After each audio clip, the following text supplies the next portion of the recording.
एषसुरासुरमनुसिन्धवन्दितं घोदघायिकममलं प्रणमामि वर्धमानं तित्थं धम्मस्य कर्तारं शेषे पुनतिथयरे ससौवसिद्धे विशुद्धसद्भावे समनेय नानदंसन चरित तव वीर्यायारे ते ते सव्वे समकं समगं पत्तेगमेव पत्तेगं वन्दामि अवर्तन्ते अर्हन्ते मानुषे खेत्ते किच्चार्हन्ताणं सिद्धाणं तहनमो गणहराणम् अच्छावयवगाणं साहूनं चेदि सव्वेसिं तेसिं विशुद्धदंसन नाणपहाणा समं समासेच्च उवसंपयामि सम्मं जत्तो निवाण संपत्ती. स्वाध्याय कक्ष संपेपर्यंत आपणा सर्वांना चतुर्विध आहाराचा त्याग असणार आहे. अंतिम शासन नायक 1008 भगवान महावीर स्वामी की जय. द्वादशांग श्रुत देवी की जय. प्रवचन सार ग्रंथामध्ये आपण चरणानुयोग चुलिका अंतर्गत आता आपण शुभोपयोगाचा अधिकार बघतो आहे. शुद्धोपयोग, सामान्य, एकाग्रता हा भाग झाला आणि आता शुभोपयोगीची चर्या कशी असते या संबंधामध्ये आम्ही गाथा बघणार आहोत किंवा सुरू आहे गाथा. तर आम्ही बघितलं की शुद्धात्म्याच्या अनुरागाने सहित असणारं चारित्र्य जे आहे हे शुभोपयोगी सामान्याचं लक्षण आहे. म्हणजे अंतरंगामध्ये शुद्धात्म्याचा अनुराग ओतप्रोत भरलेला आहे आणि बाह्यतः उपदेशादी क्रिया जीवनात दिसत आहे किंवा अर्हंता विषयी भक्ती आणि प्रवचनरत असणाऱ्या जीवांविषयी वत्सलता ही जीवनात दिसते आहे. अशा प्रकारे हे श्रमण शुभोपयोगी श्रमण आहे. नंतर यांच्या जीवनामध्ये जर त्यांच्यापेक्षा शुद्धोपयोगी मुनी त्यांच्या समोर असतील तर वंदना, नमस्कार, अभ्युत्थान, अनुगमन, प्रतिपत्ती आणि क्षमापणयन या प्रवृत्ती त्यांच्या जीवनात कशा प्रकारे आम्हाला पाहायला मिळतात याचं वर्णन आपण बघितलं आणि ह्या रुचिपूर्वक क्रिया त्यांच्या जीवनात ते करत असतात. नंतर शुद्धोपयोगी हे कशा प्रकारची त्यांची सरागचर्या असते तर शिष्यांचा संग्रह आणि गणपोषण हे देखील त्यांच्या जीवनात दिसतं.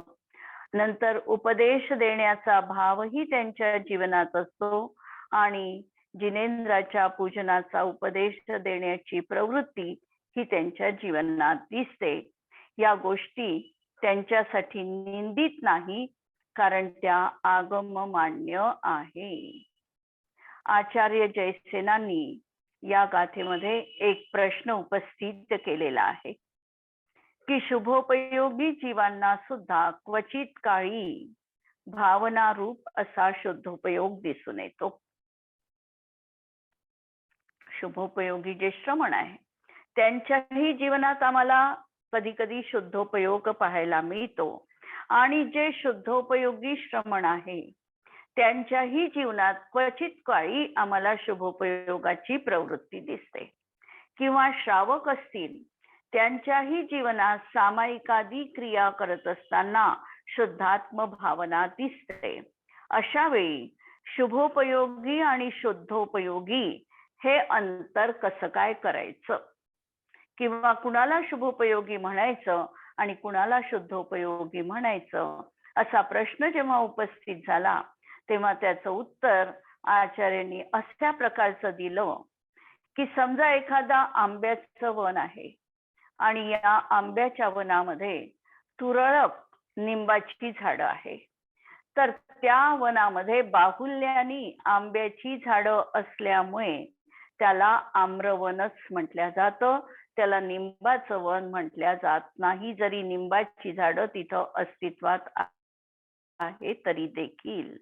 त्याप्रमाणे जेव्हा शुद्धोपयोगी मुनींच्या जीवनात क्वचित समयी शुभोपयोग दिसतही असेल तरी त्यांना प्रामुख्याने शुद्धोपयोग रत मुनीच म्हटल्या जातील आणि शुभोपयोगींच्या जीवनात क्वचित काळी शुद्धोपयोगाची भावना असेल तरी देखील त्यांना शुभोपयोगीच म्हटल्या जाईल. हे अंतर त्यांनी स्पष्ट केलेलं आहे या गाथेच्या अनुषंगाने. तर यानंतर आपल्या समोर येणार आहे आता 249 नंबरची गाथा. ज्या गाथेमध्ये आचार्य सांगतात की ही सर्व प्रवृत्ती जी आहे ही शुभोपयोगी श्रमणांनाच होते, हा नियम त्या ठिकाणी सांगतात. जे शुद्धोपयोगी श्रमण आहे हे तर आत्मस्वभावात निरंतर निमग्न आहे. त्यांच्या जीवनात सामायिक अभेद चारित्र त्यांच्या जीवनात अवतरित आहे आणि त्यामुळे ह्या ज्या नमस्कार, वंदना, स्तवन, अर्हंतादिकांची भक्ती, वत्सलता हे जे काही सरागींच्या म्हणजे शुभोपयोगींच्या जीवनात दिसतील हे त्यांनाच आहे, हा नियम या 249 गाथेमध्ये सांगतात. उवकुणदिजो विनिच्ඡं चादुवनस्य समणसंघस्य कायविराधन रहिदं सोविसराग पधाणोसे. जो नित्यम, जो निरंतर, चादुवनस्य चार प्रकारच्या श्रमण संघ, चार प्रकारचा श्रमणांचा संघ सांगितलेला आहे. आम्हीही नेहमी चतुर्विध संघ असं म्हणतो आणि आम्ही चतुर्विध संघ म्हणत असताना मुनी, आर्जिका, श्रावक, श्राविका अशा तऱ्हेचा चतुर्विध संघ आम्हाला अभिप्रेत आहे. या ठिकाणी जो श्रमण संघाचा चतुर्विधपणा सांगितलाय तो वेगळ्या तऱ्हेने सांगितलेला आहे. तो सांगितलेला आहे मुनी, साधू, यती आणि अनगार अशा रूपाचा हा श्रमण संघ हा चतुर्विध रूपाचा आहे आणि यांच्या षटकाय जीवांच्या विराधनेने रहित असाच उपकार करतो. तो देखील राग प्रधान संयमी आहे. अर्थात हे जे चार प्रकारचा संघ सांगितलेला आहे या संघामध्ये जेव्हा शुभोपयोगी श्रमणाची राग प्रवृत्ती असते त्यांच्या प्रकारचा वैयावृत्त करण्याचा परिणाम असतो. ती सराग पद्धती, सराग संयम त्या ठिकाणी सांगितल्या गेलेला आहे आणि तो सराग संयम असताना सुद्धा आपल्या संयमाचा घात ते करत नाही. स्वतःचा संयम व्यवस्थितरित्या सांभाळूनच ते अशा प्रकारची क्रिया करतात. संयमाची प्रतिज्ञा केली असल्यामुळे षटकाय जीवांच्या विराधनेने रहित जी कोणतीही शुद्धात्म वृत्तीच्या रक्षणाला निमित्तभूत चतुर्वर्ण्य संघाचा उपचार करण्याची प्रवृत्ती ही सर्वच राग प्रधान असल्याने शुभोपयोगींनाच आहे, शुद्धोपयोगींना कदाचितही होत नाही. ही जी काही सगळी प्रवृत्ती सांगितली आहे सराग संयम असताना वंदना पूजनाचा वगैरे जो भाव सांगितलेला आहे हा शुभोपयोगींनाच आहे, शुद्धोपयोगी श्रमणांना हा भाव होत नाही. अशा प्रकारची ही गाथा या ठिकाणी अगदी शॉर्ट मध्ये सांगितलेली आहे. पण यावर जयसेन आचार्यांनी मात्र बरंच विवेचन केलेलं आहे. या गाथेमध्ये शुभोपयोगी मुनींची प्रवृत्ती कशी असते ही सांगितलेली आहे. शुभोपयोगी श्रमणाने देखील संयमाची प्रतिज्ञा केलेली आहे, सामायिक चारित्राची त्यांनी ही प्रतिज्ञा केलेली आहे. त्यामुळे त्यांची जी प्रवृत्ती असते ती षटकाई जीवाच्या विराधनेने रहितच असते. शुभोपयोगी श्रमणाला चार प्रकारच्या संघांवर उपकार करण्याची प्रवृत्ती आहे ती शुद्धोपयोगाच्या रक्षणासाठी निमित्तभूत आहे. लक्षात घ्या वाक्य, शुभोपयोगी श्रमण 4 प्रकारच्या संघावर उपकार करण्याची त्यांची प्रवृत्ती असते आणि ती शुद्धोपयोगाचं त्यांचं रक्षण व्हावं यासाठी त्यांची ती प्रवृत्ती आहे. ऋषी, मुनी, यती आणि अनगार यांना चातुर्वर्ण्य श्रमण संघ म्हटल्या जातो. वृद्धी प्राप्त जे श्रमण आहे त्यांना ऋषी म्हणतात. 64 वृद्धी आगमांमध्ये वर्णन केलेलं आहे. यापैकी केवल ज्ञान वृद्धी तर अर्हंतादिकांना होते, पण बाकीच्या 63 वृद्धी या गणधरांना देखील संभवनीय आहे, किंवा त्याच्यामधल्या काही वृद्धी या तपस्वी मुनींना देखील शक्य आहे. ज्यांना अशा प्रकारच्या वृद्धींची प्राप्ती झालेली आहे त्यांना ऋषी म्हटल्या जातो. वृद्धी प्राप्त मुनी त्यांना ऋषी म्हटल्या जाईल. जसं विष्णुकुमार मुनी होते आणि त्यांना विक्रिया वृद्धीची प्राप्ती झाली होती म्हणून त्यांना ऋषी अशी संज्ञा देता येऊ शकते. द्विपायन मुनी होते, त्यांना तेजस वृद्धीची प्राप्ती होती म्हणून त्यांना ऋषी असं म्हटल्या जाऊ शकतं. भलाई त्यांचं नंतर गुणस्थान खालचं झालं, मिथ्यात्व गुणस्थानात ते आले, पण ज्या वेळेला त्यांना वृद्धी प्राप्त होती त्यावेळेला ते मुनीच होते आणि ते ऋषी म्हटल्या जातात.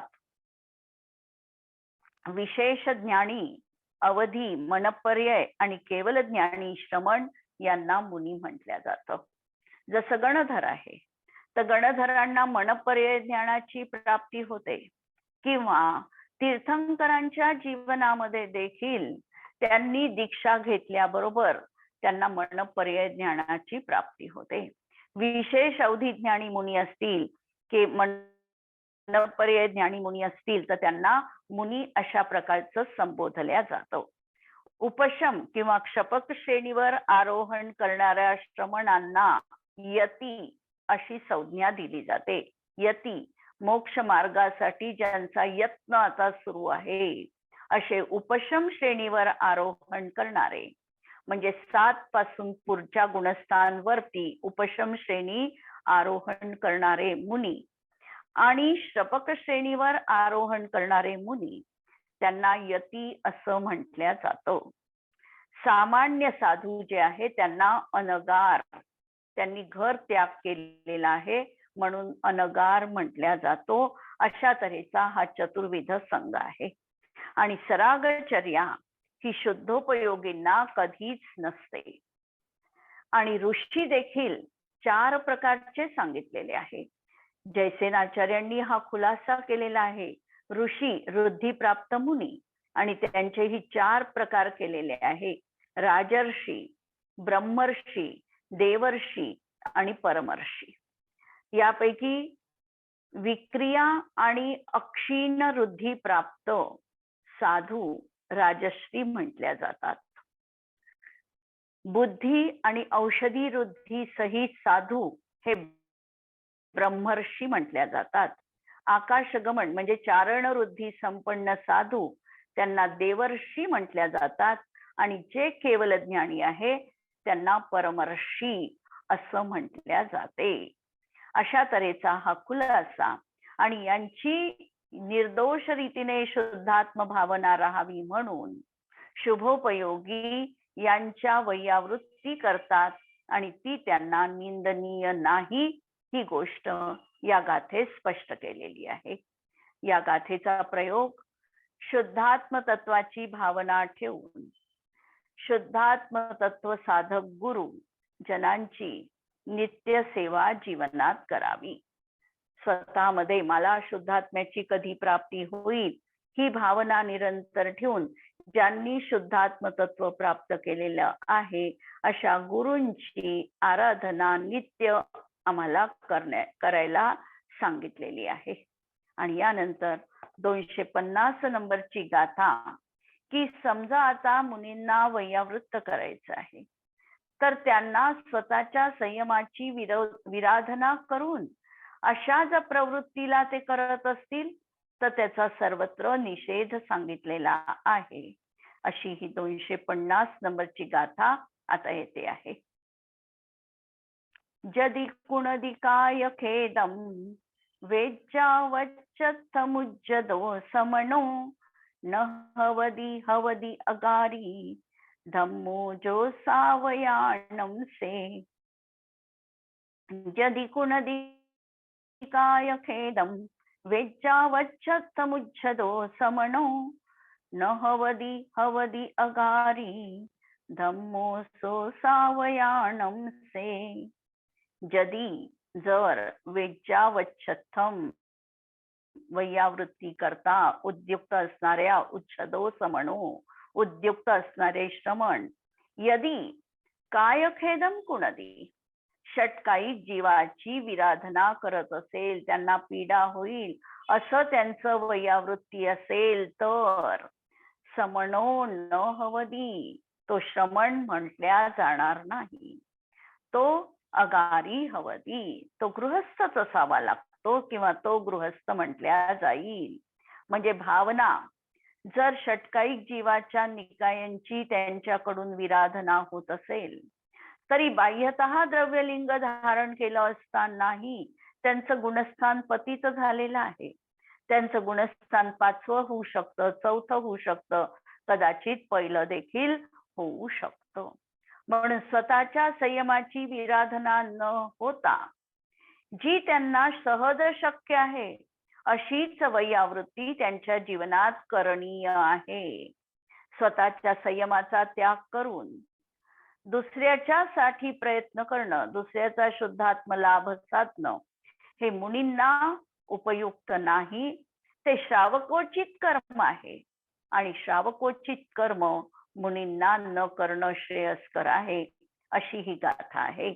म्हणून तो गृहस्थ आहे आणि सो सावयाणम धम्मो तो श्रावकांचा धर्म आहे.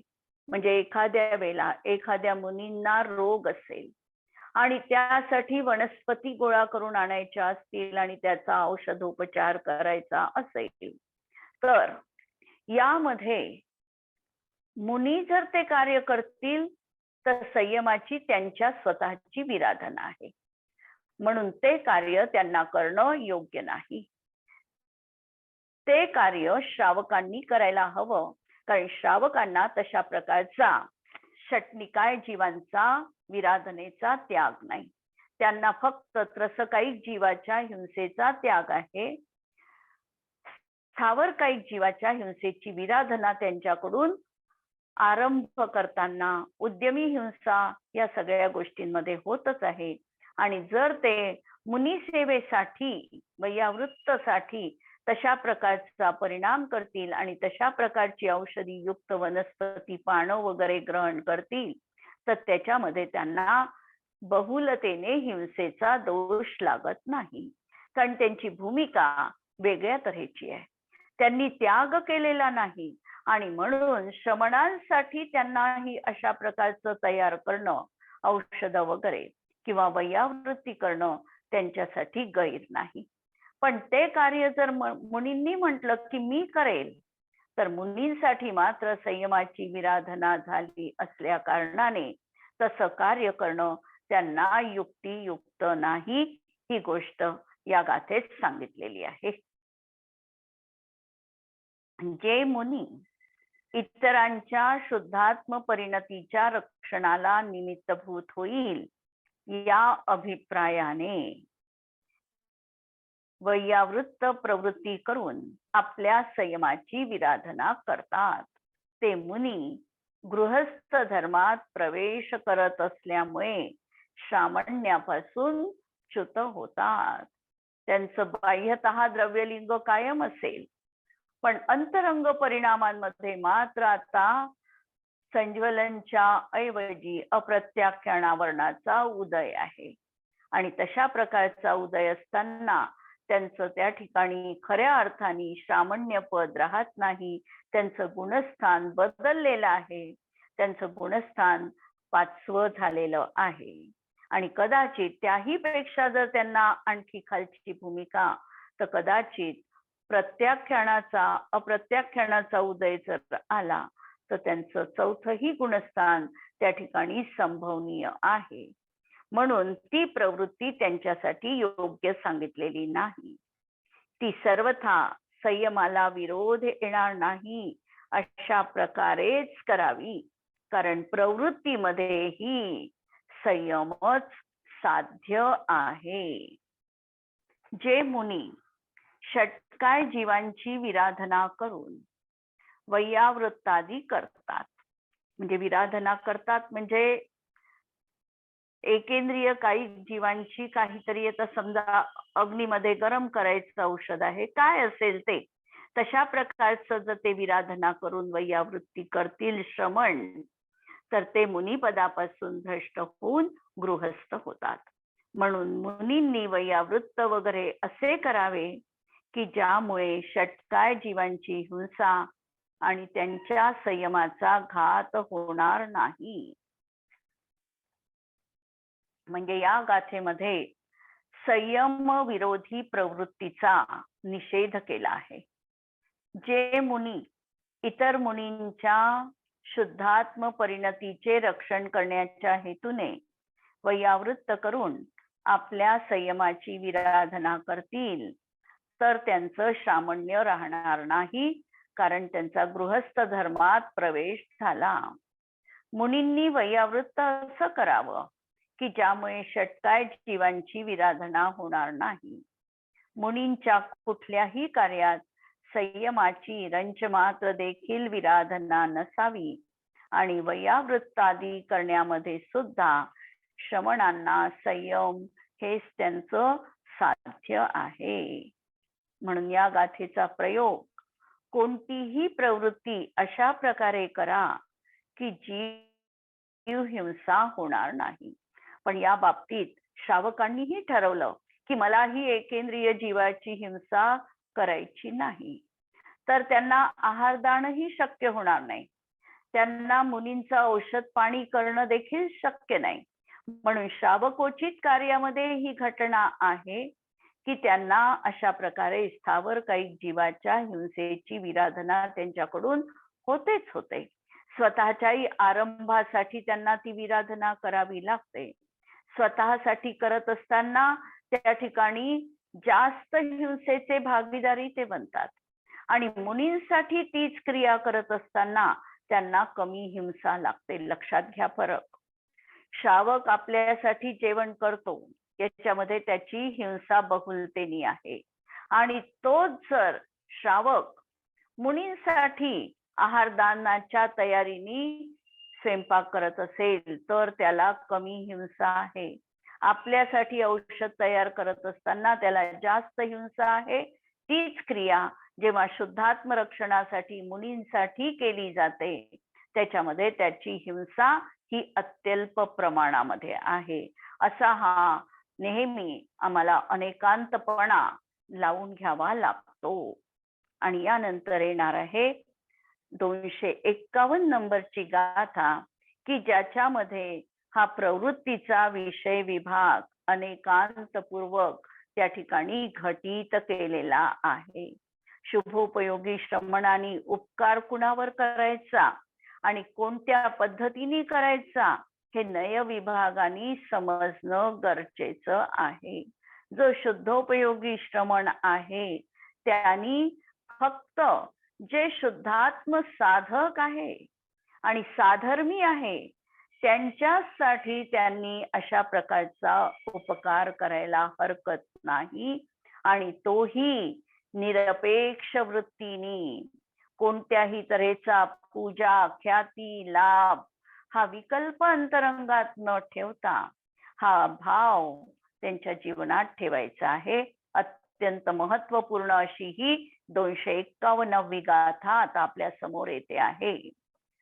जोह्नानं निरवेखं सागार नगार चरीय जुत्ताणं अनुकंपयोवयारं कुवदिलेवो जदिवि अप्पो. जोह्नानं निरवेखं सागार नगार चरीय जुत्ताणं अनुकंपयोवयारं कुवदिलेवो जदिवि अप्पो. हा जो शुभोपयोगी श्रमण आहे, जदी अप्पो विलपो, यद्यपि अल्पबंध होतो तरीही सागार नगार चर्यजुत्ताणम, साकार आणि अनाकार चर्यायुक्त जैनांचा. साकार याचा अर्थ सागार, याचा अर्थ श्रावक, आणि अनाकार म्हणजे मुनी, यांच्या चर्यांमध्ये जैनांचा निरवेखम, कोणत्याही तऱ्हेचा निरपेक्ष भाव ठेवून, म्हणजे कोणत्याही प्रकारचा ख्याती, लाभ, पूजा आदी भाव न ठेवता किंवा माझा मान सन्मान व्हावा अशी कुठलीही अंतरंगामध्ये अभिलाषा न ठेवता अनुकंपयो वयारम कुवती, अनुकंपेने ते त्या ठिकाणी उवयारम उपकार करतात. हा जो शुभोपयोगी श्रमण आहे, शुद्धोपयोगी श्रमण तर आत्मस्वभावात तल्लीन आहे, त्यांचा प्रश्न नाही. शुभोपयोगी श्रमण जे आहे हे अशा प्रकारचा उपकार करताना, शुभोपयोगाची क्रिया त्यांच्या जीवनात असताना त्यांना अल्पबंध तर होतोच आहे, कारण क्रिया करत आहे, प्रवृत्ती करत आहे, आत्मतत्वामध्ये तल्लीन नाही. शुभोपयोग त्यांच्या जीवनात दिसतो आहे, त्यामुळे त्यांच्या जीवनात अल्पबंध तो होतोच आहे. परंतु तो अल्पबंध देखील आम्हाला अनेकांत नयविवक्षेच्या माध्यमातून या गोष्टींचं समाधान शोधून लावावा लागणार आहे. गाथेचा टीका पहा. जी काही अनुकंपापूर्वक परोपकार रूप प्रवृत्ती आहे ती यद्यपि केल्याने अल्पबंध होतो, तरी वास्तविक अनेकांताच्या मैत्रीने ज्यांचं हृदय पवित्र आहे अशा पात्र शुद्ध जैनांमध्ये, की जे सुद्धा आत्मज्ञान दर्शनामध्ये प्रवर्तमान परिणतीने साकार आणि अनाकार चर्या सहित आहेत. वाक्य पहा, की अनुकंपापूर्वक परोपकार प्रवृत्ती त्यांच्या जीवनात जी दिसत आहे ती शुभोपयोगींच्या जीवनात दिसते आहे, आणि त्यामुळे त्यांना कर्मबंध निश्चितपणे होणार आहे. ही गोष्ट तर निश्चित आहे, कारण तसंही आपण बघितलं की म्हणजे शुभोपयोगी सास्रवी आहे आणि शुद्धोपयोगी निराश्रवी आहे. ही गाथा आपण बघितलेली आहे, आणि त्या अनुषंगाने यांना अल्प कर्मबंध होतो आहे.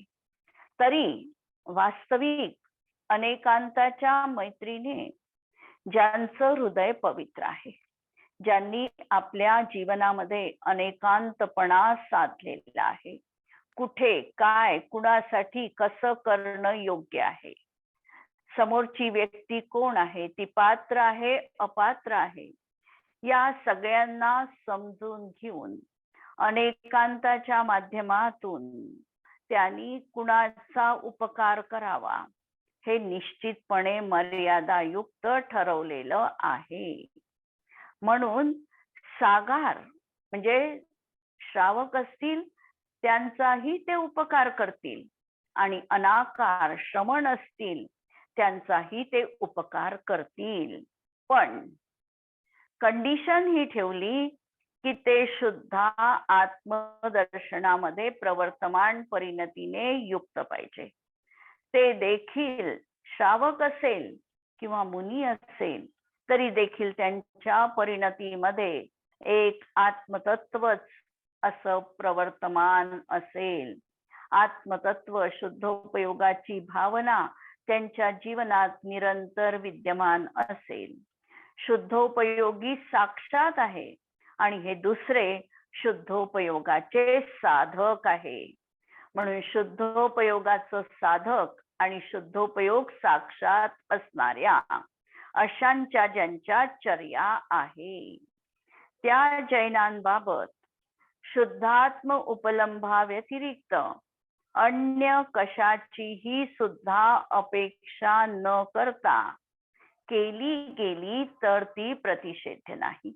या ठिकाणी एकच आणि एकच भावना सांगितली की अशांना शुद्धात्म उपलंभता प्राप्त झाली पाहिजे. तो शुद्धात्माचा साधक असेल किंवा शुद्धात्म्यामध्ये लीन असणारा श्रमण असेल, त्याला शुद्धात्म्याची प्राप्ती व्हावी म्हणून त्यांची जी परोपकारपूर्वक अनुकंपायुक्त प्रवृत्ती आहे ती अल्पलेपाला करणारी असली तरी देखील सर्वथा आणि सर्वत्र प्रतिषिध्य म्हटली जात नाही. लक्षात घ्या, एवढा अनेकांत, एवढ्या तऱ्हेने अगदी खोलात जाऊन विश्लेषण आचार्यांनी केलेलं आहे. परंतु अल्पलेप करणारी आहे म्हणून सर्वत्र आणि सर्वथा अप्रीतिसिद्ध आहे असं मात्र नाही. अल्पलेप होऊ लागलेला आहे, आम्हाला कर्मबंध होतो आहे म्हणून आम्हाला ही क्रिया करायचीच नाही, अशा प्रकारचा एकांत त्यांच्या जीवनात त्यांना मान्य नाही. त्यांनी अनेकांताची सुसूत्रता जीवनात जोपासली आहे. अनेकांत तर वेळ प्रसंग पाहून कशा प्रकारे लवचिकता ठेवून वर्तन करावं याचं निश्चित मार्गदर्शन करतं आणि त्या दृष्टीने ही सर्वथा आणि सर्वत्र अप्रतिषिध्य आहे असं नाही.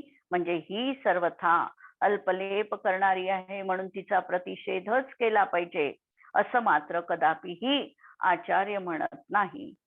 कारण जर ती सर्वांबाबत आणि सर्व प्रकारे करण्यात येईल तर तशा प्रवृत्तीने आपल्या आणि पराच्या शुद्धात्म परिणतीची रक्षा होणार नाही.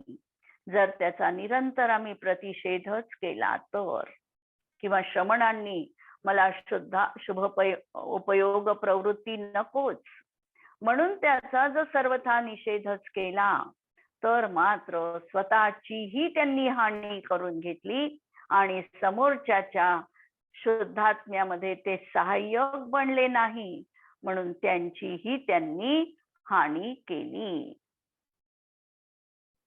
अनुकंपापूर्वक परोपकाराच्या प्रवृत्तीने अल्पबंध होतो.